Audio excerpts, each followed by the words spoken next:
The smell hit me first, yeast and butter mingling with something darker, richer. Chocolate, maybe, or caramel burning at the edges. I pushed open the glass door of Marcello's bakery, and the little bell above chimed, a sound so ordinary it almost made me forget the weight pressing against my chest. Almost. "Mama, look!" Danny's voice pierced through my fog, high and excited. His small hand tugged at mine, sticky from the lollipop the pharmacy clerk had given him 10 minutes ago. "They have the dinosaur cookies." I forced my lips into something resembling a smile, the kind I'd perfected over 6 years of pretending everything was fine. The bakery was warm, almost stifling after the bite of November wind outside. My coat, secondhand, the lining torn at the left shoulder, suddenly felt too thin and too heavy all at once. "We'll see, baby," I murmured, knowing we couldn't afford dinosaur cookies, knowing we were here for the day-old bread bin in the back corner, the one Mrs. Marcello saved for customers like me. Customers who counted pennies, customers who wore shame like a second skin. Danny pressed his face against the display case, leaving a small cloud of breath on the glass. He was 5 now, with my dark hair and his father's eyes, those storm-gray eyes that still haunted my dreams. I looked away quickly, focusing instead on the white tiles beneath my worn sneakers. One was cracked, a thin line running through it like a scar. The bakery wasn't crowded, a few tables scattered near the window, most empty. An elderly couple in the corner, sharing a croissant. A woman with a laptop, typing furiously. Normal. Safe. Ordinary. I didn't notice him at first. My attention was on Danny, on keeping him from touching everything, on calculating how many meals I could stretch from $10. The fluorescent case lights made everything look too bright, too exposed. I felt like an insect under a microscope. Visible, vulnerable, specimen. Then the air changed. It was subtle, like the moment before lightning strikes. The hairs on my arms stood up beneath my threadbare sweater. Someone was looking at me, not casual looking, the kind that burns through clothing and skin, straight to bone. I turned slowly, instinctively placing my body between Danny and whoever it was. The back corner booth. My heart stopped. He sat in shadow, deliberately positioned so the overhead light didn't reach him fully. But I could see enough. The sharp line of his jaw, the dark suit that probably cost more than 6 months of my rent. The way he held his espresso cup, still, controlled, like everything about him was a weapon waiting to be deployed. 6 years. 6 years since I'd run, pregnant and terrified, with nothing but a backpack and the clothes I wore. 6 years since I'd changed my name, my hair color, my entire existence. 6 years of looking over my shoulder, jumping at shadows, teaching myself to be invisible. And here he was, Dante Ferretti, my ex-husband, father of my child, one of the most dangerous men on the eastern seaboard. His eyes, those impossibly gray eyes that Danny had inherited, locked onto mine. I watched his hand tighten around the espresso cup, the only sign of emotion in an otherwise perfectly controlled face. Behind him, I could make out the shape of at least 2 men, his security. Of course. Dante never went anywhere alone. The rational part of my brain screamed at me to run. Grab Danny and run. But my legs had turned to water, my feet rooted to the cracked tile floor. "Mama?" Danny tugged my hand again, oblivious. "Can we get the bread?" "I'm hungry." Dante's eyes shifted, dropped, landed on Danny. I watched something flicker across his face. Confusion first, then recognition, then something else entirely, something that made my blood run cold and hot simultaneously. His lips parted slightly, and even from 15 feet away, I could see his chest rise with a sharp intake of breath. He'd seen the eyes, his eyes, staring back at him from a small face he'd never known existed. Time crystallized. The elderly couple kept eating, the laptop woman kept typing, Mrs. Marcello hummed behind the counter, arranging cannolis. The world continued spinning while mine shattered into 1,000 irreparable pieces. Dante stood. The movement was fluid, controlled, but I caught the slight tremor in his right hand before he clenched it into a fist. He was taller than I remembered, broader. The years had carved him into something harder, more dangerous. His dark hair was shorter now, styled with precision. A thin scar ran along his left cheekbone, new since I'd left. One of his security men moved forward, but Dante raised a hand. Stop. The gesture was minimal, but the man froze instantly, melting back into the shadows. Bella. My old name. The one I'd buried. His voice was exactly as I remembered. Low, rough, with that slight Italian accent that thickened when he was angry or aroused. I shoved that thought away, hard. Danny pressed closer to my leg, finally sensing something wrong, his small hand fisted in my coat. I think you have me confused with someone else, I said, and hated how my voice shook, how transparent the lie was. Dante took a step forward, then another. Each footfall deliberate, measured, a predator closing distance. Behind him, his men shifted. 2 near the door now, I noticed. When had they moved? How had I missed them securing the exits? 6 years, Isabella, my real name. God, hearing it in his mouth felt like a brand. 6 years, and you give me that lie? He was close enough now that I could smell him. Sandalwood and something sharper, gunpowder maybe, or the particular scent of violence that clung to men like him. My body remembered that smell. Responded to it in ways I desperately wanted to deny. Please. The word came out broken. Please, just let us go. His eyes hadn't left Danny. My son had tucked himself partially behind me now, peeking out with those mirror image gray eyes. Curious, despite his fear. How old? Dante asked, but he already knew. I could see him calculating, counting backward. I said nothing. Isabella. Sharper now. A command. How old is he? 5. Danny answered for me, his voice small but clear. I'm 5.5, actually. My birthday was in June. I felt Dante's control slip. Watched the mask crack just enough to show the fury beneath.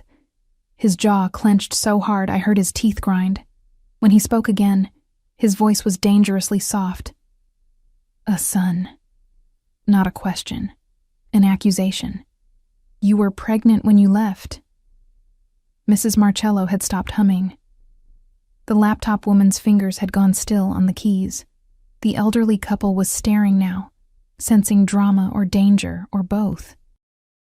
I needed to move, needed to grab Danny and run and never stop running, but Dante was too close, and his men were at the door, and I was so tired of running. We should go, I whispered, but even I knew it was hopeless.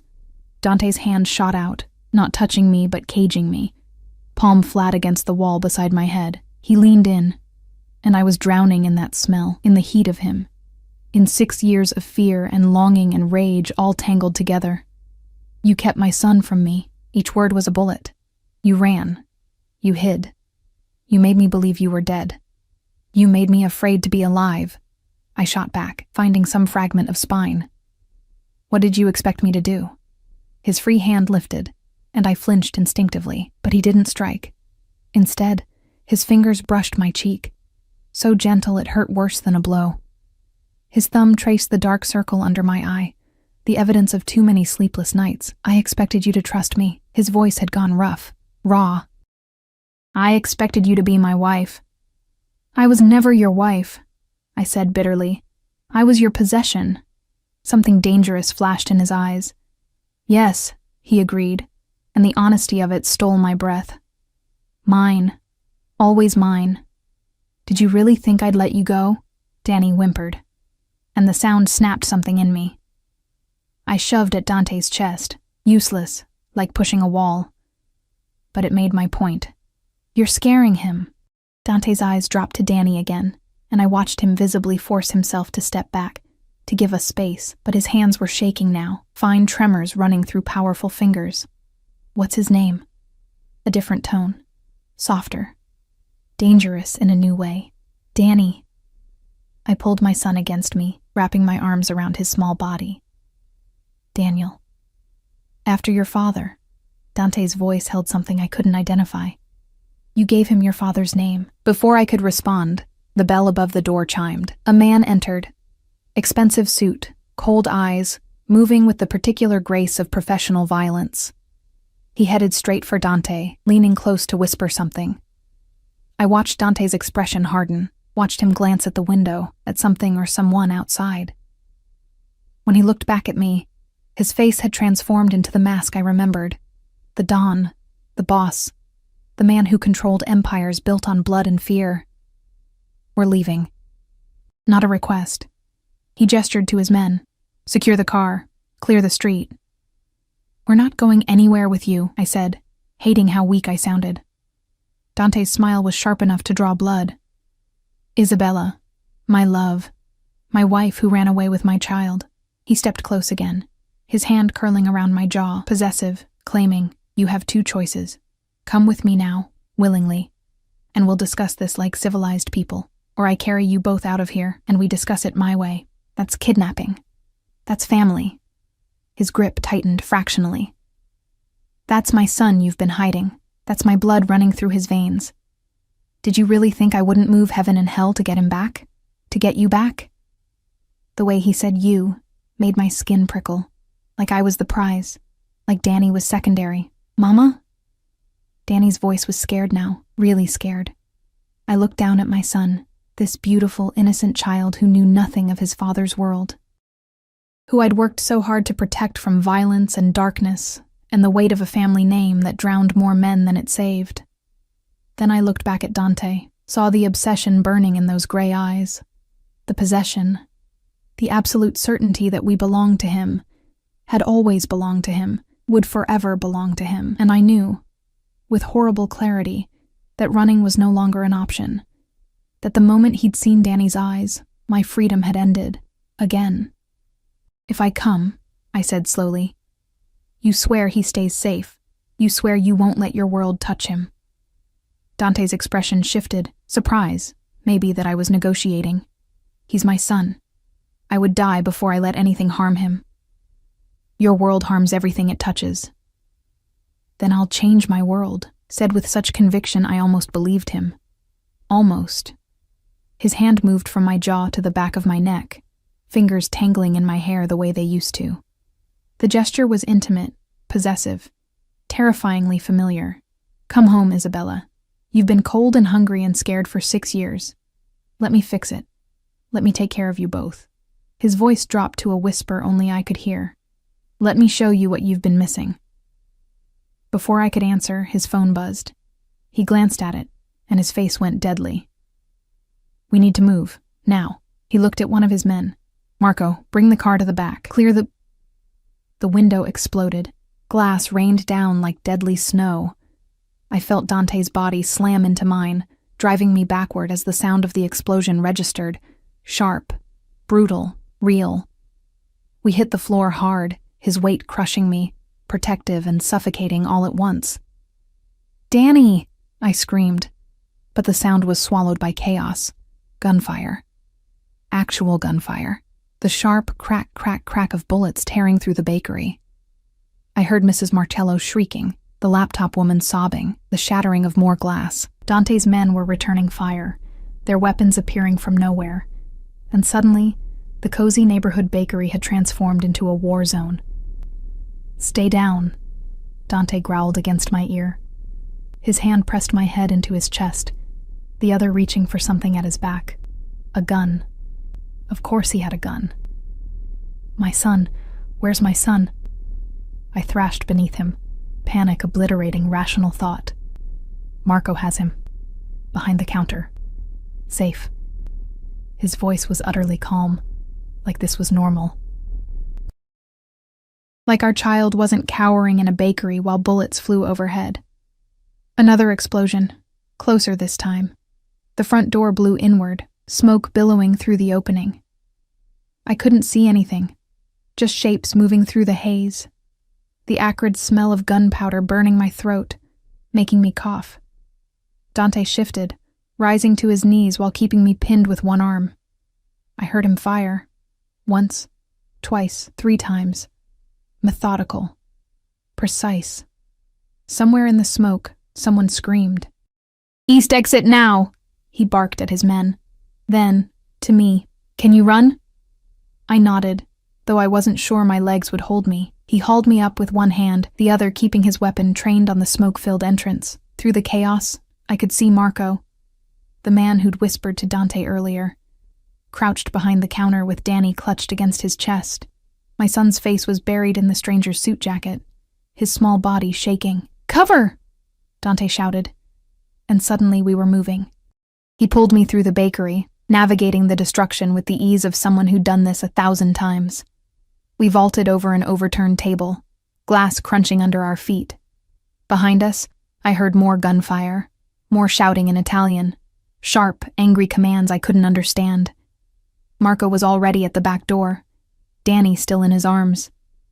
Another of Dante's men, I hadn't even seen where he came from, kicked the door open, weapon drawn, checking the alley beyond. Clear. We burst into the cold November afternoon.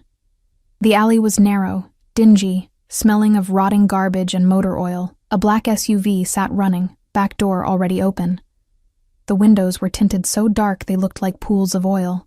"Get in," Dante commanded, practically throwing me toward the vehicle. I scrambled inside, my hands shaking so violently I could barely grip the leather seat.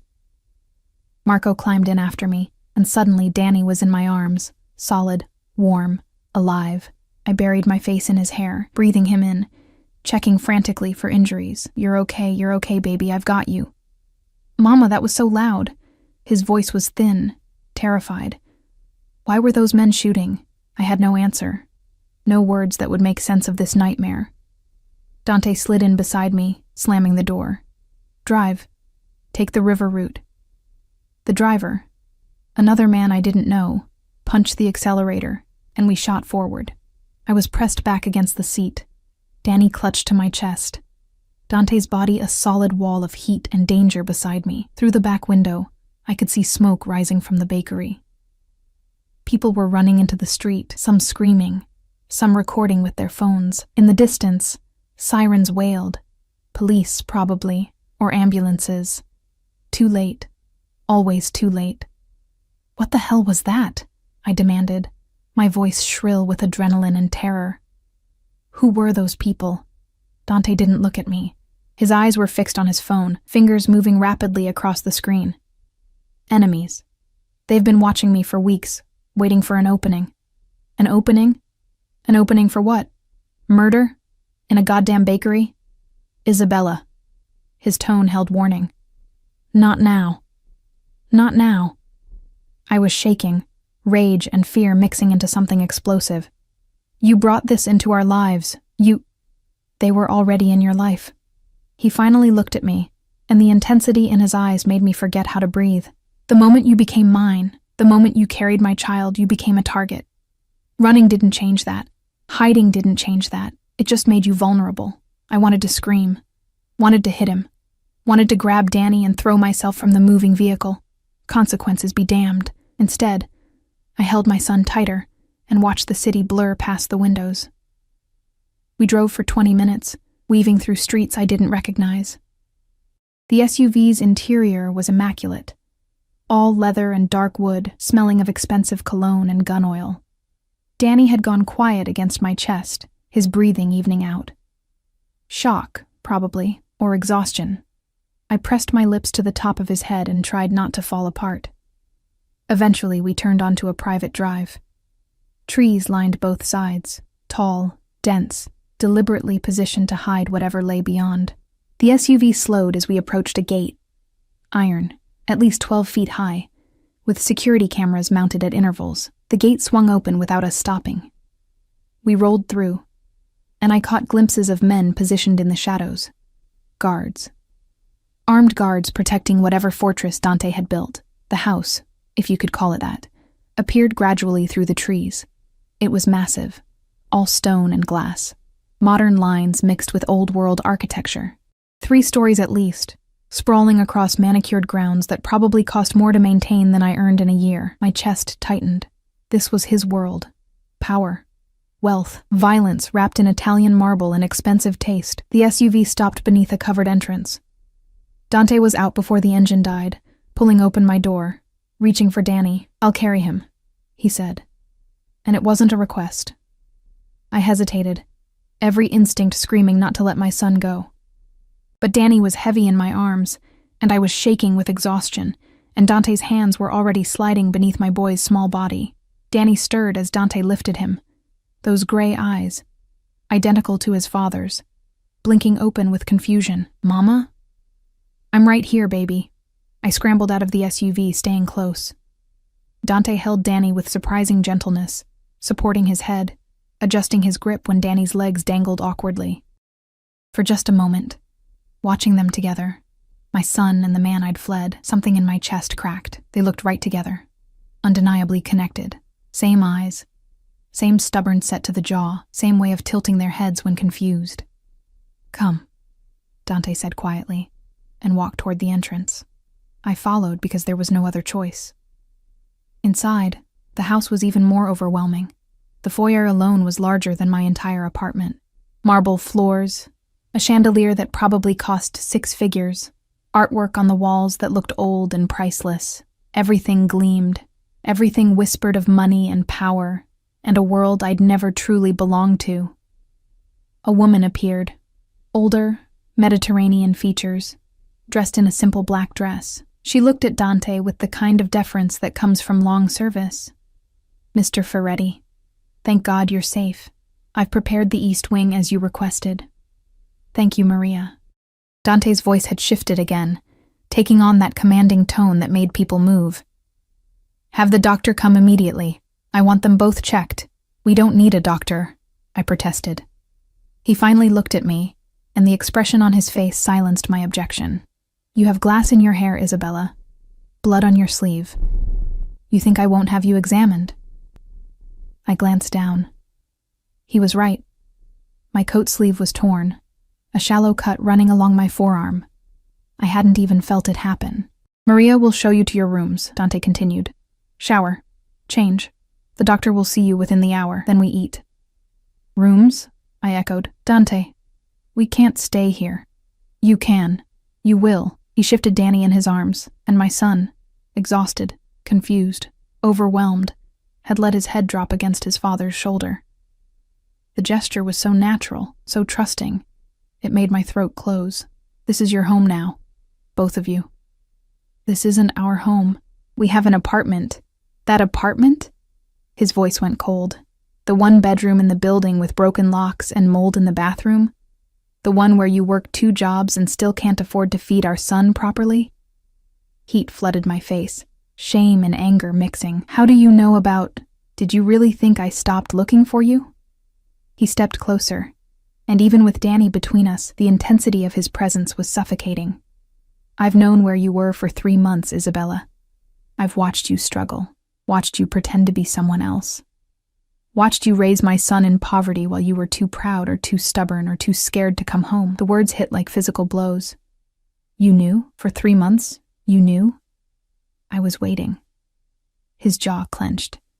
"Waiting for the right moment, waiting to understand why you ran, waiting to decide whether I'd drag you back or let you keep pretending." His eyes burned into mine. "Then today happened, and my enemies made the decision for me." "Your enemies," I repeated bitterly. "Everything always comes back to your enemies. Your world, your violence. Yes, no shame, no apology. But now it's your world again too, and this time, I won't let you leave." Maria cleared her throat delicately. "Sir, the rooms?" Dante nodded, but his eyes never left mine. "Go with Maria, shower, eat, rest. Tonight after Danny's asleep we'll talk, really talk." "And Isabella?" He leaned in, his breath warm against my ear. "Don't try to run. I have men on every exit, cameras on every road. You're home now. You're mine again. Accept it." Then he turned and walked away, carrying our son up a grand staircase I hadn't even noticed. Danny's head stayed on his shoulder, small arms wrapped loosely around his father's neck. I stood frozen in that overwhelming foyer, Maria waiting patiently beside me, the weight of Dante's words pressing down like a physical force, mine again, as if I'd ever stopped being his. As if 6 years of freedom had been nothing but borrowed time, and now the debt had come due. "Mrs. Ferretti," Maria's voice was gentle. "Shall we?" I didn't correct her. Didn't say I wasn't Mrs. Ferretti anymore. had stopped being her the moment I fled in the night with nothing but fear and determination. Instead, I nodded and followed her deeper into the beautiful prison Dante had built. For us, for his family, for the possession he'd never truly lost. The room Maria led me to was obscene in its luxury, floor-to-ceiling windows overlooking gardens that stretched endlessly, furniture that looked like it belonged in a museum, a bed large enough to sleep 5 people comfortably. The bathroom was all marble and gold fixtures, with a shower that had more jets than I could count. I stood in the center of it all, still wearing my torn coat, still shaking from adrenaline, and wanted to scream. Instead, I locked the door and turned on the shower as hot as it would go. The water scalded, turning my skin pink, but I welcomed the pain. It was real. Grounding. I scrubbed glass fragments from my hair, watched blood from the cut on my arm swirl down the drain, and tried not to think about how Dante had looked holding Danny, how right it had seemed, how terrified that made me. Clean clothes had been laid out on the bed when I emerged. Expensive, tailored to fit me perfectly. Of course they were. He'd been watching for 3 months. He knew my size. Probably knew everything about the life I'd built without him. The thought made my skin crawl. I dressed mechanically. Soft cashmere sweater, dark jeans that fit like they'd been made for me, underwear that was probably worth more than my weekly grocery budget. Everything was in my preferred colors, my style. More evidence of his surveillance. His obsession. A knock at the door made me jump. "Mrs. Ferretti? The doctor is here." I opened it to find Maria and an older man with kind eyes and a medical bag. He examined me efficiently, professional, declaring the cut on my arm superficial and my vital signs stable despite the shock. He gave me something for the shaking. A small pill I didn't take, palming it instead when he wasn't looking. "Your son is fine as well," he said as he packed his bag. "Strong boy. Mr. Ferretti is with him now." Of course he was.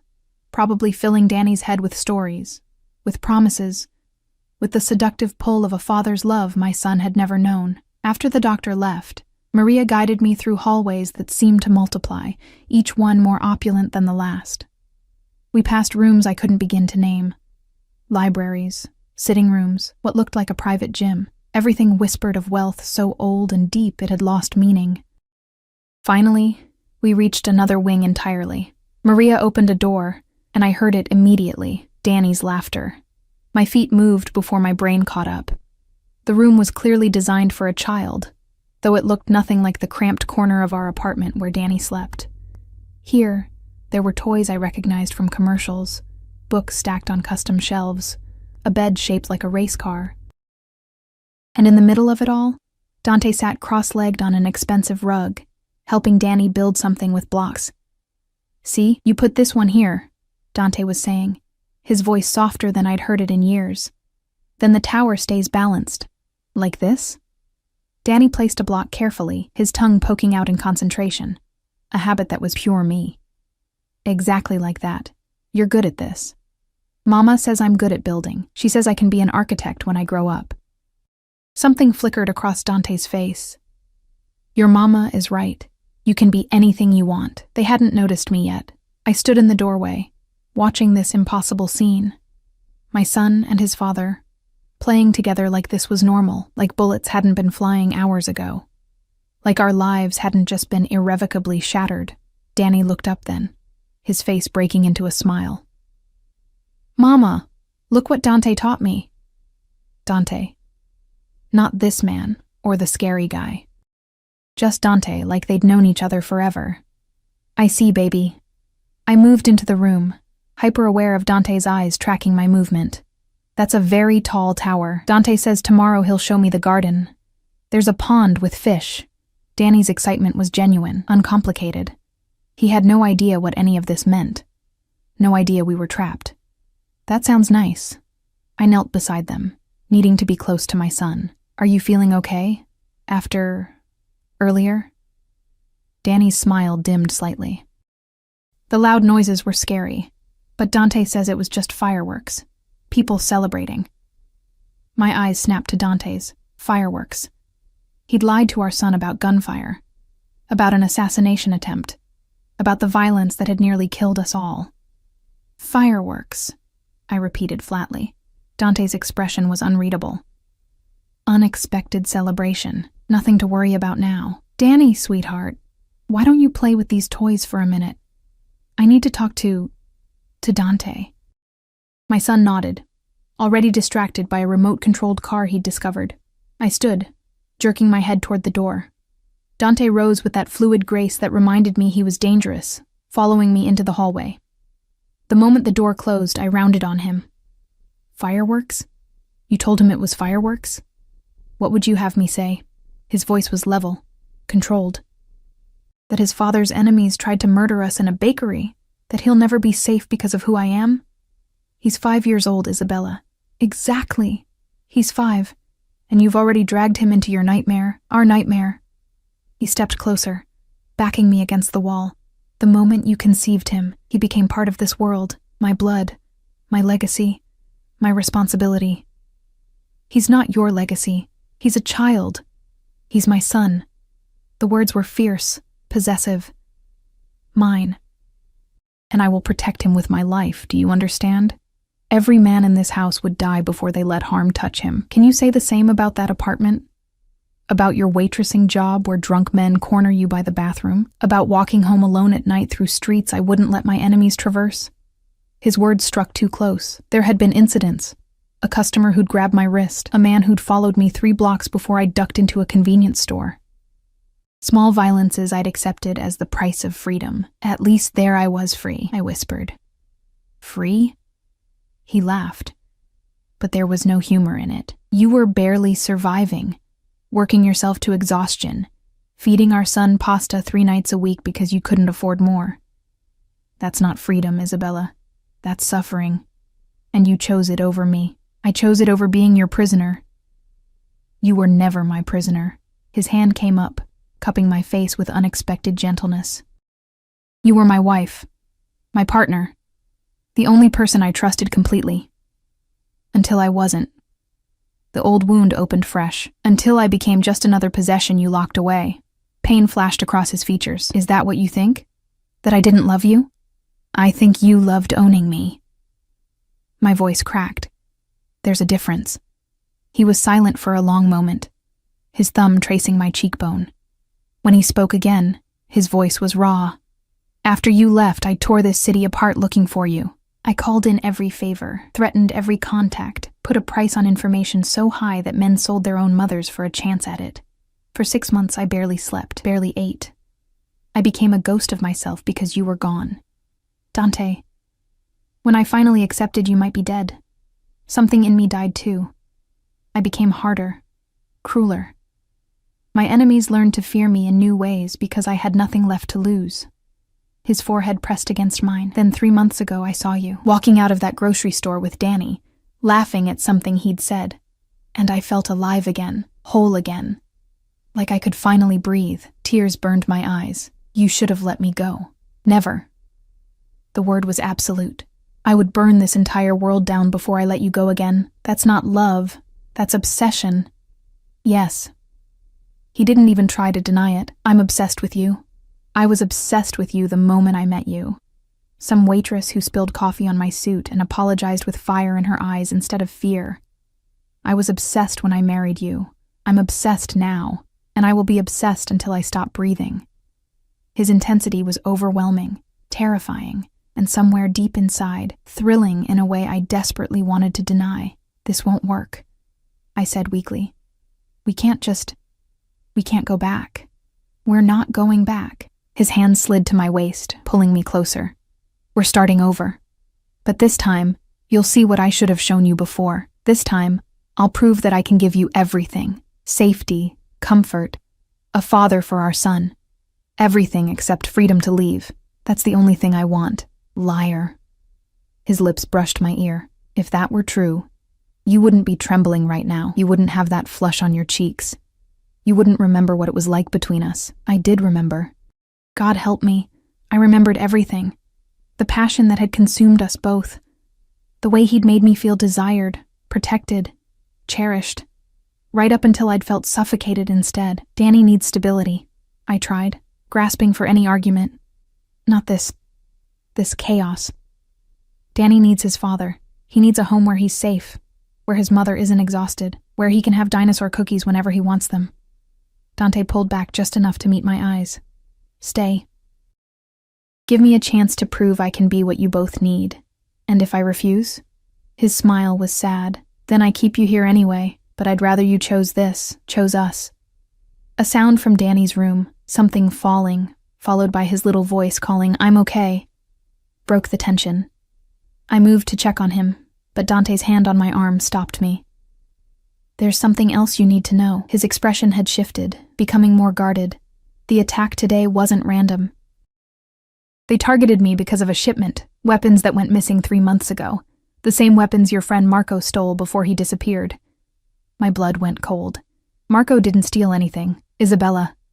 His voice was gentle but firm. Marco worked for me. He stole 50 military-grade weapons and sold them to my enemies. Then he vanished. His wife, your friend Sarah, came to me, begging for mercy, claiming she knew nothing. Sarah. Sweet, pregnant Sarah, who'd helped me find an apartment, who'd watched Danny when I worked double shifts, who'd disappeared 2 weeks ago without a word. "Where is she?" I demanded. "What did you do to her?" "Nothing. I gave her money and told her to run. She was innocent. I could see that. But Marco..." His jaw tightened. "Marco betrayed me, and betrayal in my world has only one consequence. You killed him. I did what had to be done. No remorse, no apology. Just cold fact." I felt sick. Sarah had lost her husband. Her baby would grow up without a father. All because of this world, this violence that touched everything like acid. "This is why I ran," I whispered. "This is why I took Danny and never looked back. Because this is what you are, what you do." "Yes." He didn't flinch from the accusation. "This is what I am, and you knew that when you married me. The difference is, now I'm willing to shield you from it, keep you separate. Let you and Danny live without seeing the darkness. We're already drowning in it. No." His grip tightened. "You're protected by it. Every man who might have hurt you, every threat that might have touched our son, I eliminated them before you even knew they existed. That apartment you lived in, I bought the building. Your landlord worked for me. The grocery store, the pharmacy, even the school Danny was supposed to start next year. All mine, all watching, all keeping you safe while you played at independence." The revelation staggered me. Nothing had been real. My freedom, my choices, my life, all of it had been an illusion. A stage set Dante had constructed and controlled from the shadows. "You're a monster," I breathed. "Yes," he agreed simply. "But I'm your monster, and I'm done letting you pretend otherwise." He kissed me then, hard, possessive, claiming, and I hated myself for the way my body responded, for the way 6 years of absence melted away under the familiar heat of his mouth. When he pulled back, we were both breathing hard. "Dinner is in an hour," he said, voice rough. "Wear the blue dress in your closet. We're eating as a family tonight." Then he was gone, leaving me shaking in the hallway, my lips still burning from his kiss, my world completely shattered and rebuilt in his image. A family. As if we'd ever been anything but a collision of obsession and fear. As if I had any choice but to play my part in the beautiful, terrible life he'd designed for us. The blue dress fit perfectly. Of course it did. Dante had probably measured me in my sleep during one of his surveillance sessions. The thought should have terrified me. It did terrify me, but there was also something darkly intimate about it. He'd been watching, waiting, planning this reunion while I'd been oblivious, thinking I was free. I found them in the dining room, a space so grand it made me feel like an imposter. Crystal chandeliers cast warm light over a table that could seat 20, though only 3 places were set. At the far end, near windows overlooking gardens now lit by subtle landscape lighting, Dante sat with Danny beside him. My son was laughing at something, his face animated in a way I hadn't seen in months. He looked happy, comfortable, like he belonged in this world of marble and money. It broke something inside me. "Mama!" Danny spotted me, waving enthusiastically. "Come see? There's 5 forks. Dante says each one is for different food." "That's wonderful, baby." I moved toward them, hyper-aware of Dante's eyes tracking every step. He'd changed too. Dark slacks, a white shirt with the sleeves rolled to his elbows, revealing forearms corded with muscle and marked with scars I didn't remember. Evidence of the violence he'd lived while I was gone. He stood as I approached, that old-world courtesy that had charmed me once, pulled out my chair, the one beside Danny, across from him. Close enough to touch if he reached across the table, close enough that I couldn't escape his presence. "You look beautiful," he said quietly, and the sincerity in his voice made my throat tight. "Thank you." I sat, smoothing the dress over my knees. Danny immediately grabbed my hand, chattering about the fish in the pond, the toys in his room, how Dante had promised to teach him to play chess tomorrow. Like we'd be here tomorrow. Like this was our life now. Maria and another woman I didn't know brought food, course after course of Italian delicacies that smelled divine. Homemade pasta with sauce that probably took hours, fresh bread that melted on the tongue, vegetables roasted in herbs I couldn't name, and for Danny, chicken tenders shaped like dinosaurs. My son's eyes went wide. "You remembered." Dante smiled, genuinely smiled, and the transformation was startling. "Of course I remembered. You mentioned them earlier. These are way better than the ones at the bakery." Danny bit into one enthusiastically. "Mama, try one." I took a small bite of the dinosaur tender, and it was delicious. Nothing like the frozen ones I bought at the discount store. Everything here was better, richer, more, a constant reminder of what I couldn't provide.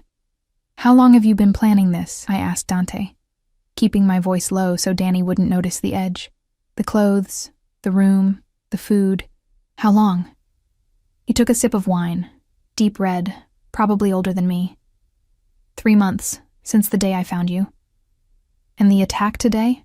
Was that planned too? Some elaborate scheme to force me back?" His expression darkened. "No, that was real. My enemies are circling Isabella. They sense weakness. They know I've been distracted by stalking your ex-wife, distracted by ensuring the safety of my family." He set down his glass with controlled precision. "There's a difference." Danny was oblivious to the tension, working through his dinosaurs with 5-year-old determination. I watched him, this beautiful child who'd been my entire world, and felt it shifting beneath me, felt Dante inserting himself into every corner of our lives. "Tell me about the past 6 years," Dante said suddenly. "I want to know everything." "Why?" "You already know. You've been watching." "I know facts. I don't know how you felt, what you thought. Why you chose poverty over everything I could give you." I looked at him then, really looked. There were new lines around his eyes, a hardness to his jaw that hadn't been there before. The scar on his cheekbone was still pink, recent. He'd suffered too. Maybe not the same way I had, but suffered nonetheless. "I chose safety over luxury," I said finally. "I chose peace over chaos, and were you peaceful?" His eyes bore into mine. "Were you safe?" I thought about the nights I'd cried myself to sleep, exhausted and scared, the times I'd skipped meals so Danny could eat, the constant fear that Dante would find us, that his world would reach out and drag us back. I was free. "You keep saying that word like it means something." He leaned forward, elbows on the table. "But freedom without security is just a prettier name for suffering. And security without freedom is just a prettier name for a cage. Then I'll build you a cage so beautiful you'll forget it's a prison." The words hung between us, terrible and honest. Danny had finished eating, his attention now on the garden outside. "Can I go see the fish, please?" Dante nodded. "Marco will take you. Stay where he can see you." As if summoned, Marco appeared. The same man who'd protected Danny in the bakery. He offered my son his hand, and Danny took it without hesitation, already halfway to trusting these strangers who'd invaded our lives. I watched them go, feeling Dante's presence intensify now that we were alone. "He likes you," I said bitterly. "You've been here one day, and he already likes you. He's my son. Of course he likes me. No arrogance, just simple fact. Blood recognizes blood. Blood doesn't make you a father. No, but I intend to earn that title." He stood, moving around the table until he was beside me. Close. Too close. Let me tell you what the past 6 years have been like for me, Isabella. Since you're so curious about my suffering. I wanted to move away, but pride kept me still. The first month I was feral. I hurt people. Good people.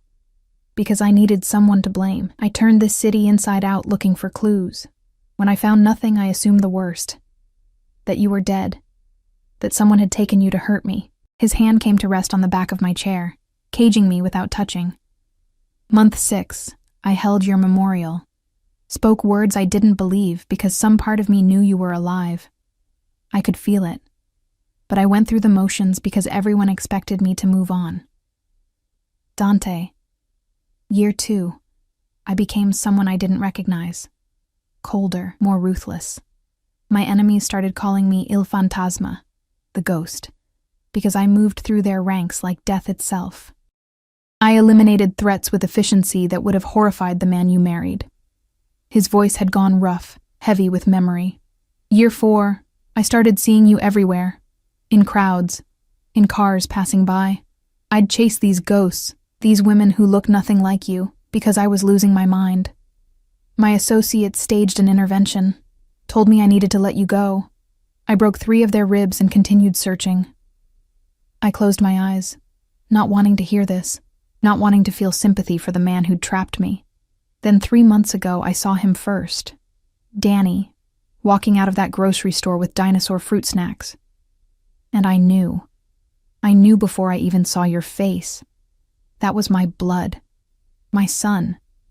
And you'd kept him from me. His hand moved to my chin, tilting my face up, forcing me to meet his eyes. I wanted to rage, to drag you both back immediately, to punish you for every day I'd missed, every milestone I wasn't there for.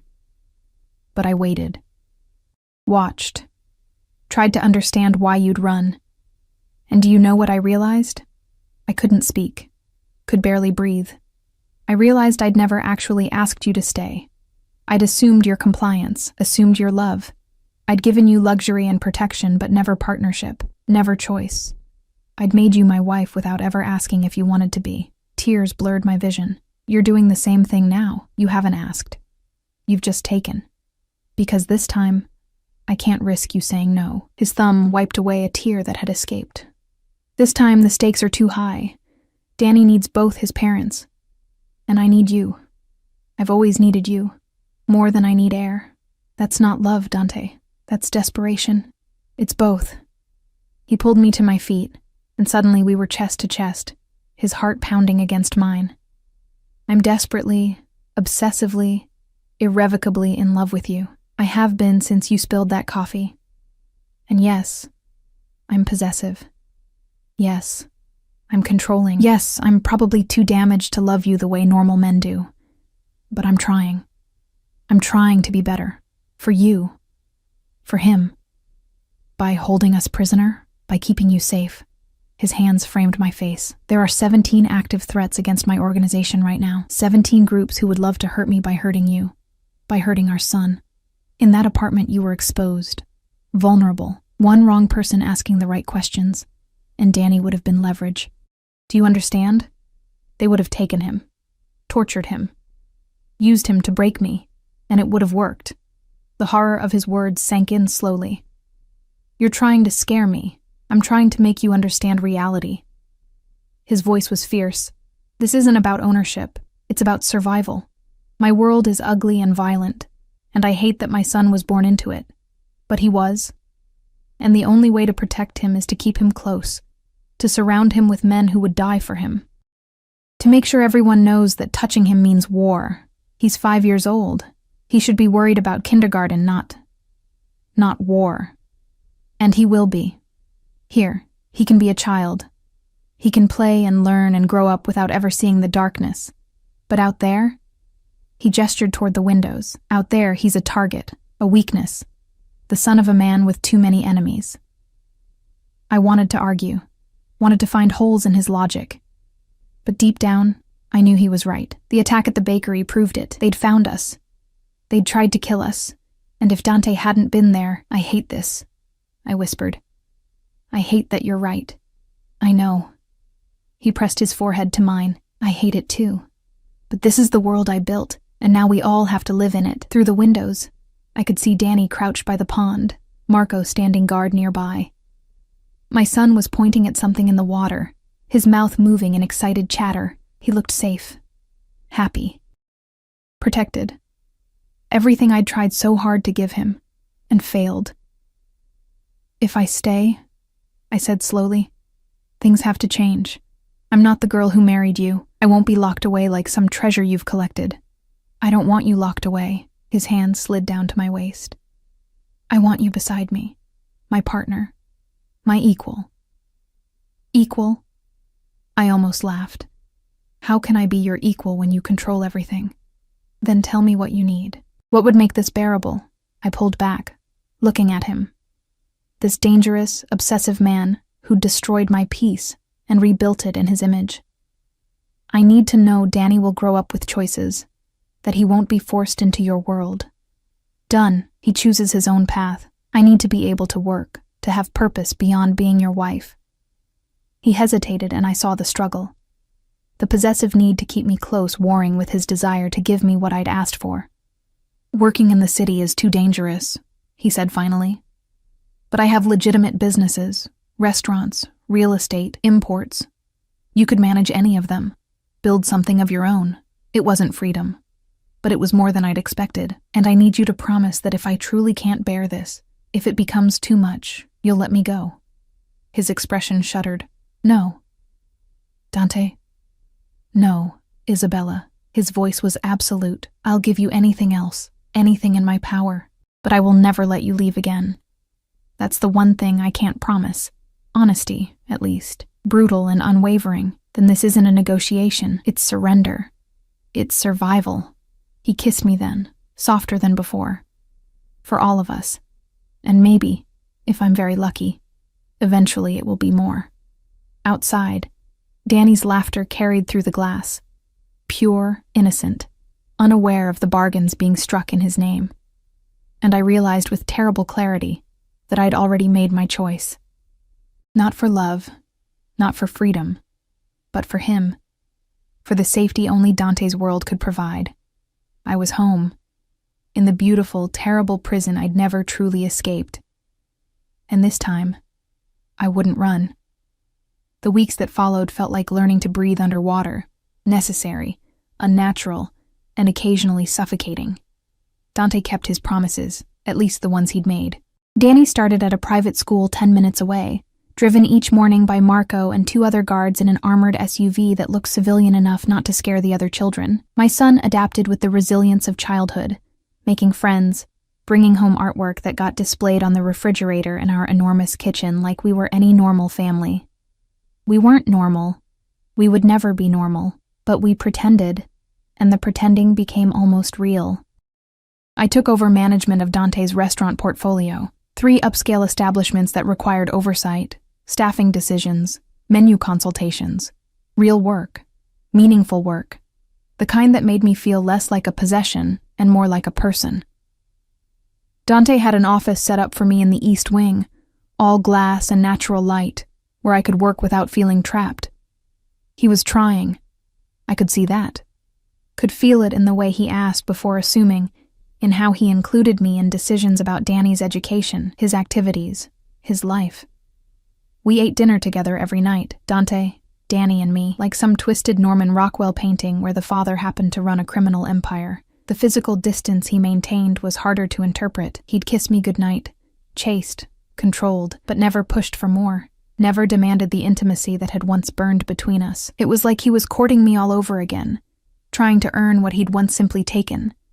It was maddening. And somewhere in the 3rd week, I realized I missed him, missed us. The thought terrified me more than any threat from his enemies. Danny's 6th birthday arrived in early June. Warm and bright. Dante had transformed the gardens into something from a children's fantasy. Bouncy castles, pony rides, a magician who made doves appear from thin air.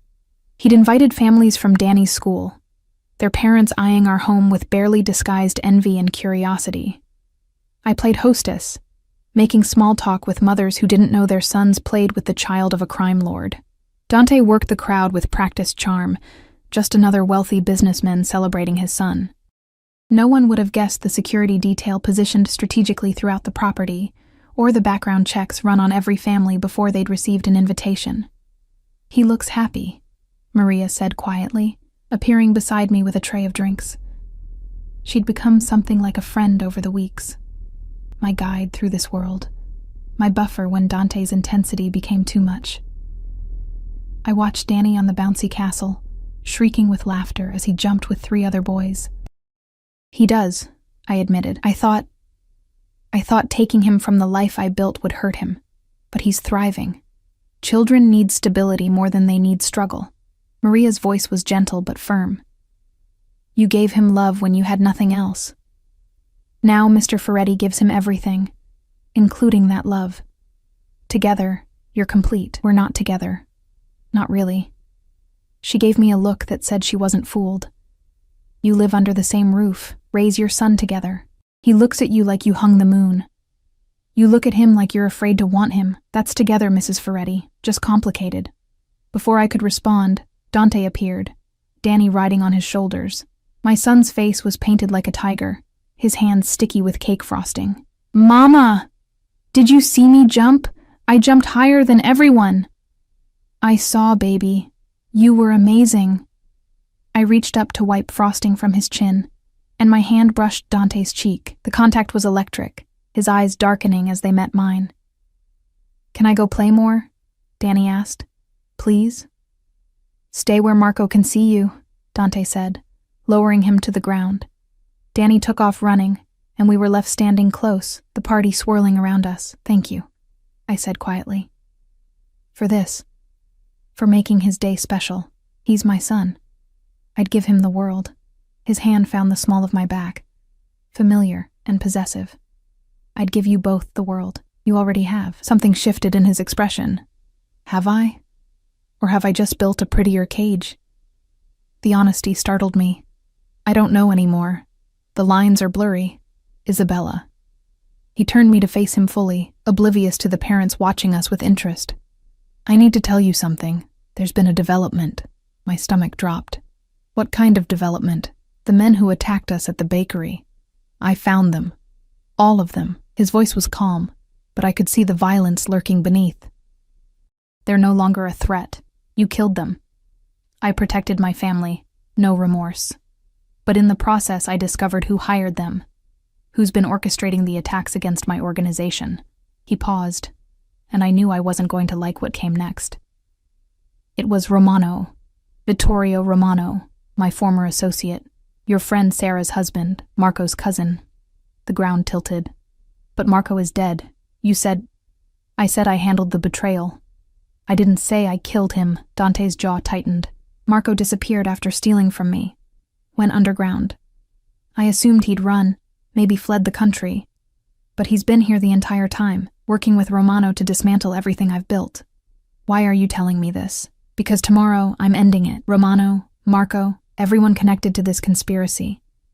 And I need you to know why. Need you to understand that this isn't about power or pride. It's about eliminating the threat to our family. Our family." As if Danny and I had fully integrated into his world, his life, his violence. "You're asking for permission." "No." His thumb traced my jaw. "I'm asking for understanding. There's a difference." I looked past him, at Danny playing in the garden, at the normal suburban families celebrating my son's birthday, at the beautiful illusion we'd constructed, and I realized that Dante was right. I did understand. Hated it, but understood it. "Will you be safe?" The question escaped before I could stop it. His smile was slight but genuine. "Worried about me, Isabella? Worried about Danny losing his father right after finding him. Liar." He leaned close, his breath warm against my ear. "You're worried about me. About us. Admit it." I pushed him back, heat flooding my cheeks. "Don't confuse concern with forgiveness. I'll take what I can get." He pressed a kiss to my forehead, tender, claiming, "Wait up for me tomorrow night. When I come home, we need to talk. Really talk." "About what?" "About where we go from here. About whether this is still a cage or if it's become something else." His eyes held mine. About whether you're ready to stop running from what's between us." He left before I could respond, disappearing into the house with 2 of his men. Business, probably. The kind I didn't ask about. The kind that kept us safe and made me complicit. The party continued. Danny blew out his candles, making a wish I hoped had nothing to do with the violence lurking at the edges of his perfect day. Parents departed with goodie bags and thank yous, and gradually, the house settled into evening quiet. I put Danny to bed in his race car bed, reading him 3 stories and lying beside him until his breathing evened out. His hand clutched mine even in sleep, and I marveled at how quickly he'd accepted this new life. How resilient children were. How forgiving.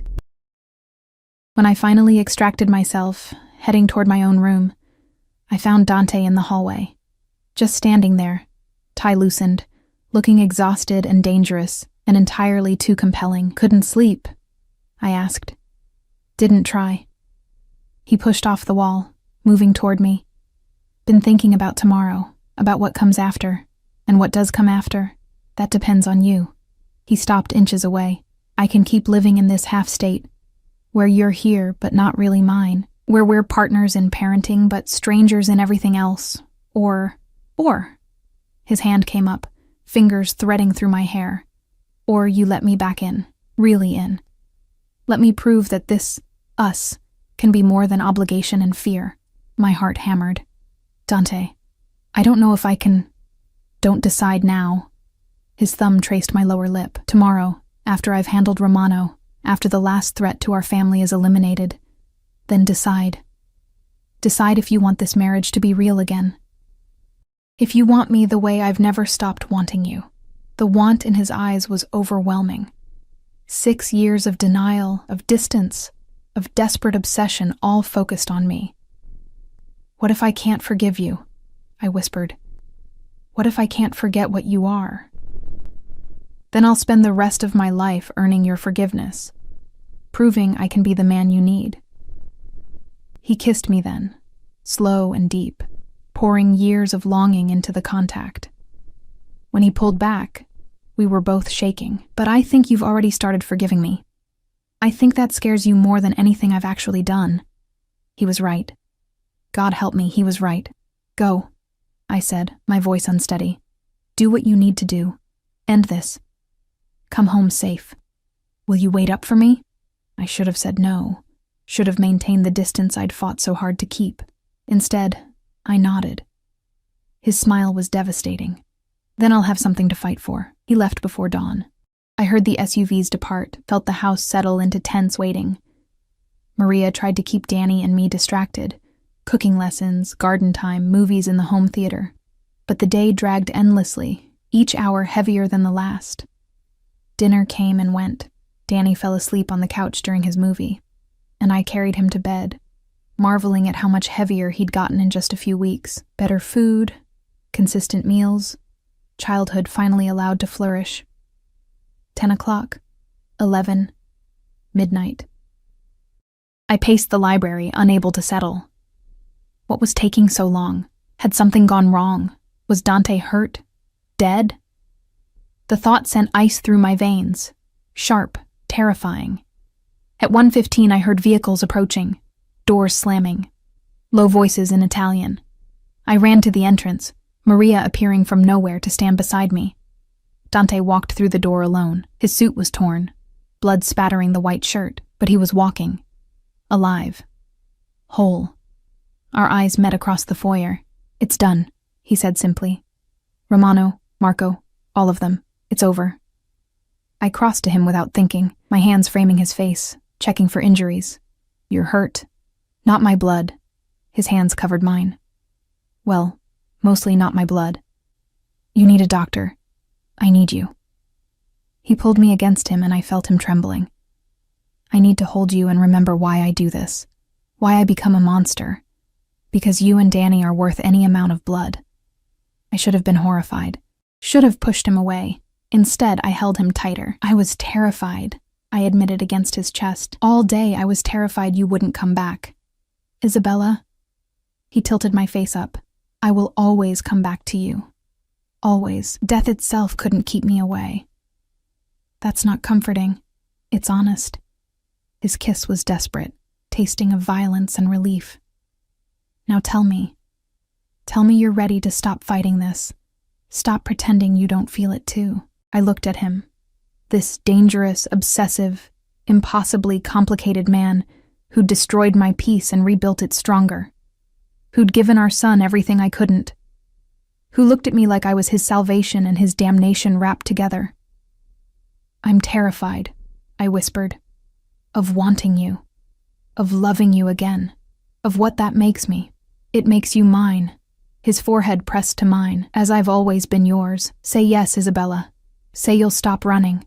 Say you'll let this be real. Outside, dawn was breaking over the gardens. A new day. A new beginning. Or a recommitment to beautiful captivity. I wasn't sure which. Maybe both. Yes, I breathed and felt something lock into place. Yes, I'll stay. Really stay.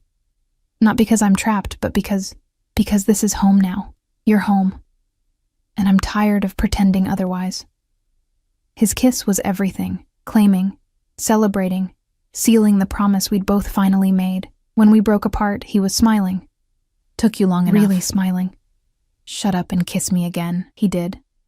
And for the first time in 6 years, I kissed him back without reservation, without fear. Choosing him, choosing us, choosing this complicated, dangerous, beautiful life we'd build together. For Danny, for each other. For the family we'd almost lost, and somehow found again.